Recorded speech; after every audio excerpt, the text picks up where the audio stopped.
So hello my dear friends, welcome back. Welcome to your channel Cooking Astrology. First of all, I would like to thank all of you for subscribing my channel and liking my videos. Thanks a lot. So today in this video, let's try to understand one of the most important topics, and that is the factors affecting your marriage and the married life aspect. In Vedic Astrology, and everyone knows 7th house is particularly the house of your marriage and married life aspect. But in many charts, if you look or pay attention towards the 7th house, it's completely fine. Okay, 7th house Lord is very well posited in its own zodiac sign, sometime exalted, or even from the house placement perspective also. So 7th house is okay, but still they are facing a lot of challenges. Still the separation is happening, still the divorces are happening. So that is where you need to understand the house to house connectivity and how each and every house in Vedic astrology, there are total 12 houses, okay? So you need to understand how each and every house is actually aspecting your marriage and the married life aspect. And I hope you are also familiar with the concept of house to house connectivity. If you are my old viewer, I believe you have watched that video of house to house connectivity. That is where I have described regarding, with the help of examples also, like how one house is connected with the other house. Now specifically in the similar manner, when it comes to your marriage and the married life aspect, there are many factors, whether the factors which are connected with your career, because sometimes if your career is not going good, it's not going great, so this can also become the reason of unhappiness in the married life aspect. Sometimes there are financial problems and financial dispute between the husband and wife. That can also become the main core contributor factor behind the sustenance of the marriage. It's actually getting impacted because of your finances as well. Many a times 5th house, and that is the house of your children or the childbirth aspect. So first of all, not having a child is itself is a very difficult thing actually to handle in the marriage part, because even if you are married, down the line you will be able to understand the purpose of the marriage is to create something, and that is where if the creation or if the children are not coming, that is also going to become a very difficult and a halting factor in the sustenance of the marriage. And there are many other factors also. Sometimes families can also become the problem. Okay, your own family, your parents, your siblings, and sometimes your in-laws as well. So they are also having the capacity to impact. So you understand how all these 12 houses, they are connected with one another and they have the capacity to greatly influence your 7th house. It's also not necessary whether the 7th house Lord is forming any of the connection with these areas of your career, finance, with your family or not. But still I will tell you, these are the circumstances, or these are the 4 particular areas which I have described you: career, your finance, financial well-being, your children and the family. These are the 4 important areas that still have the capacity to reshape your marriage into the positive direction or in the negative direction. And that is where the concept of a successful marriage is actually coming into play. Now, many of you are watching this video, you might going to have your own definition regarding what you considered actually is a successful marriage or married life aspect. Many people having their own definitions. Many are considering, okay, if we are having a child and maybe living a very decent lifestyle, so yes, it's a successful marriage. Now, in the 21st century in which we are living in actually, and as the rise of Kali Yuga is there, 8th house in Vedic astrology is actually becoming very crucial in order for you to understand how the event of marriage is actually going to reshape your life, whether in the positive manner or in the negative manner. I've explained you the factors here already, okay? You can, that part you can check in your own astrological chart. Like first of all, how your career is going, you need to pay attention towards your 10th house and these things, family part, financial, money and wealth houses, you can check that part. But 8th house is going to play a very pivotal role here, because 8th house is the sustenance of the marriage, and this is the longevity or the lifespan of a marriage. How long will you be able to sustain and survive a relationship with one particular person is greatly influenced by the 8th house lord, planets sitting in the 8th house, planets aspecting the 8th house, and even the 2nd and 8th axis also. Because in my personal consultations that I do on daily basis, 8th house is the number one factor that is creating a main problem in the marriage and the married life aspect. And 8th house is the reason behind the unsuccessful marriages. Here I'm only right now discussing with regards to the natal chart, the D1 chart actually, because 8th house is the house of transformations. Okay, this is the house of your in-laws as well. It's the house of any joint asset which you are going to be creating with your partner. It's also the family of your partner, because it's connected. I will tell you, every house is connected. But this 8th house, and the word which I'm using here is the transformations. And that is where many people, they fail to adapt according to the circumstances. And that is also the main reason. It's not like that, like if you find a successful couple, okay, husband and wife, they are happily married, having their kids. So they are not having any major challenges in their life. Yes, they are also going to be having their own challenges. But it's actually their 8th house which is helping them, because this is the house, it's not a negative house, okay, although it's considered as a Dushtana house, because many negative things can be predicted and seen specifically from the 8th house. But in many charts, I have seen the support of the 8th house is actually going to play a very important role in the sustenance of the marriage and married life aspect. I totally understand here, compatibility is going to play a very important role in Vedic astrology. And if the compatibility factors are not matching between you and your partner, yes, this will definitely going to create problem. And I've already made video over the compatibility horoscope matchmaking as well. Because in the compatibility factors, it's a different compatibilities which we do actually, like the emotional compatibility between you and your partner, love compatibility between both of you, what is your sexual compatibility with that person, even your childbirth analysis, spiritual compatibility, and even the after marriage analysis. So these factors are actually totally depending over the compatibility. Now suppose even if your compatibility is matching, it's bang on, okay, all your compatibility factors are matching perfectly. Although practically it's not possible. Out of all these factors, maybe sometime your emotional compatibility is way higher than your sexual compatibility. Sometime your spiritual compatibility is way higher than your love compatibility.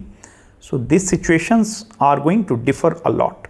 But still I will tell you, if the 8th house lord in Vedic astrology is very powerfully posited, and if the planets that are influencing your 8th house, if they are very powerfully posited in the astrological chart. Now by mean to say here powerfully posited, I'm not here differentiating between the benefics and the malefic planets as of now. It may be Jupiter, it may be Saturn, okay.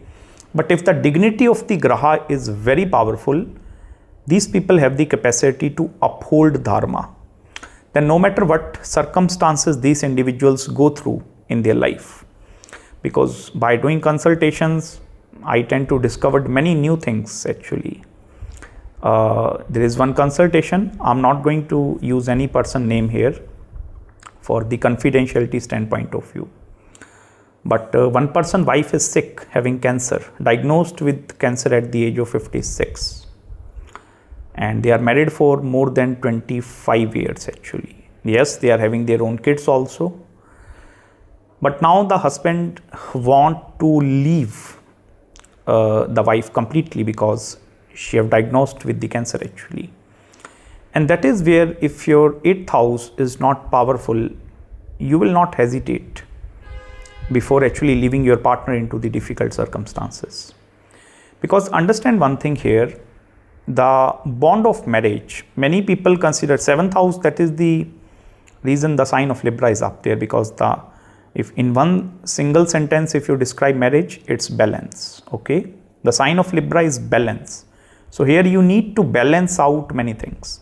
It's not possible for you to even find 100% balance, because it's not possible. Okay, Libra is the sign of imbalance actually.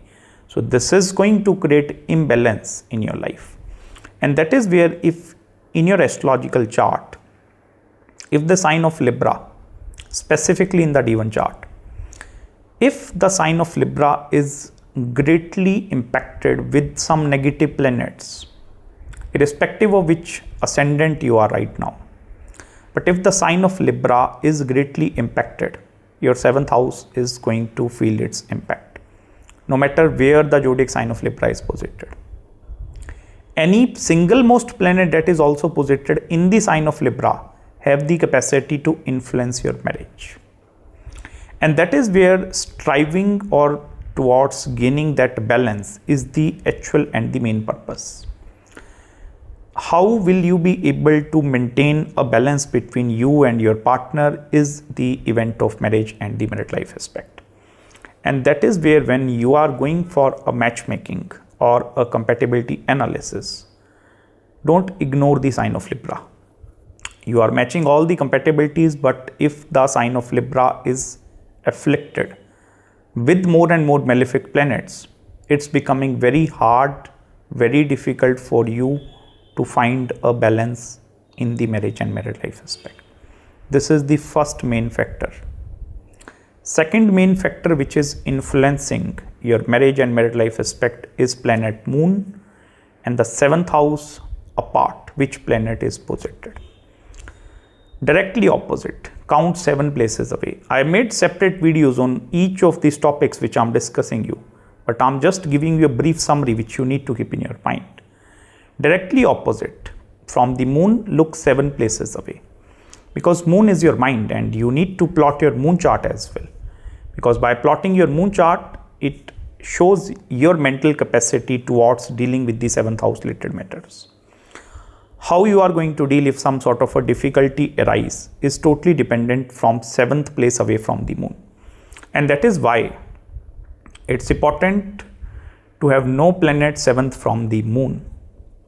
Although it's not possible, in many charts there are going to be some planets opposite to Moon. Many cases it's Saturn, Jupiter or many other planets.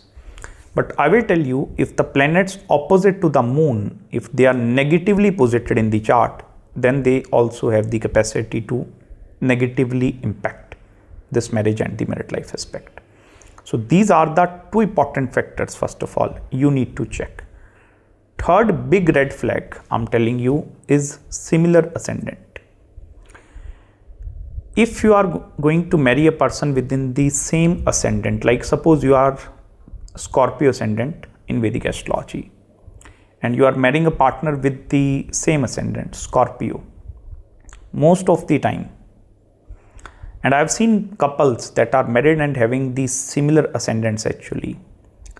What similar ascendants are going to be doing up there, it's actually going to be creating a similar life pattern. Okay, similar life pattern simply mean, if for example, if at some point, suppose husband is going through some negative time frame, now at the same time the wife is also going to go through the negative time frame.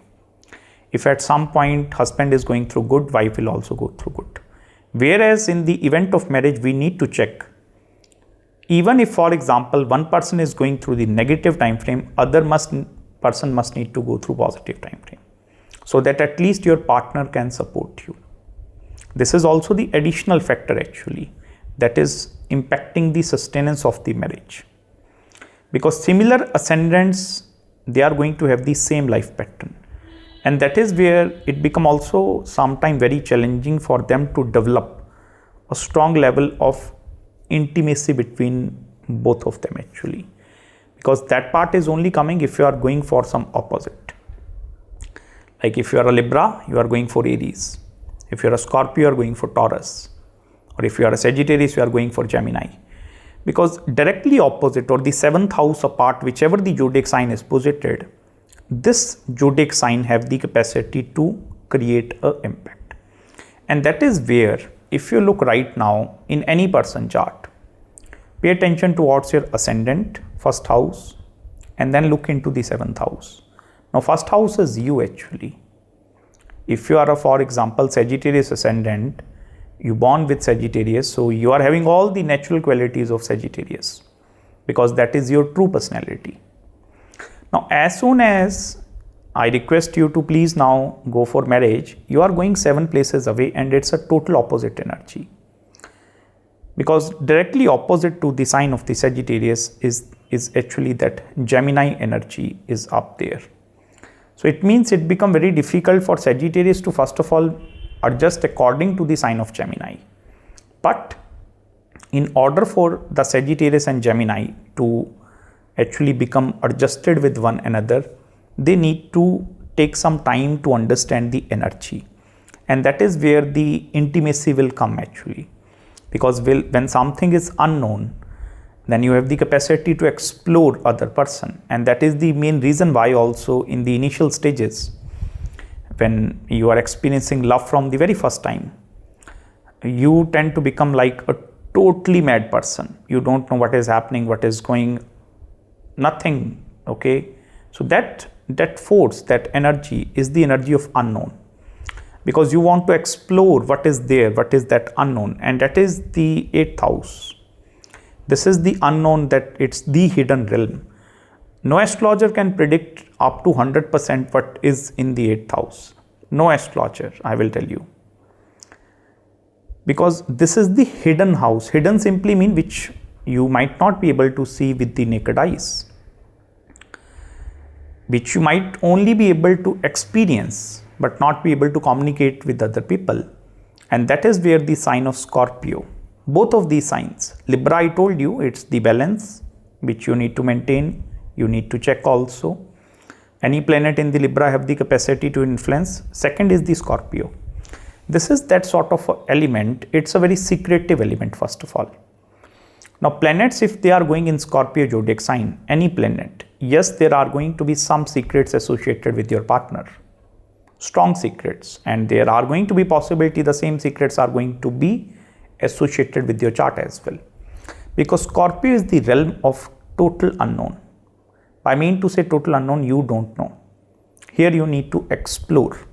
And when you start exploring this Scorpio element, or even if any other person, for example, having the element of Scorpio and the planets posited in the sign of Scorpio, you will find these marriages will excel. Why? Why this is happening? Because the strength of the 8th house is actually in the sign of Scorpio. Now, wherever in your astrological chart, the sign of Scorpio is posited, pay attention towards that sign.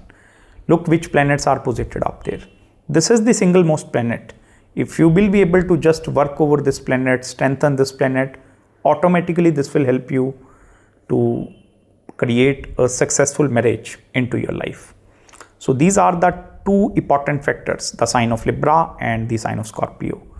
Look into your D1 chart first of all, the planets which are posited in the Libra and Scorpio.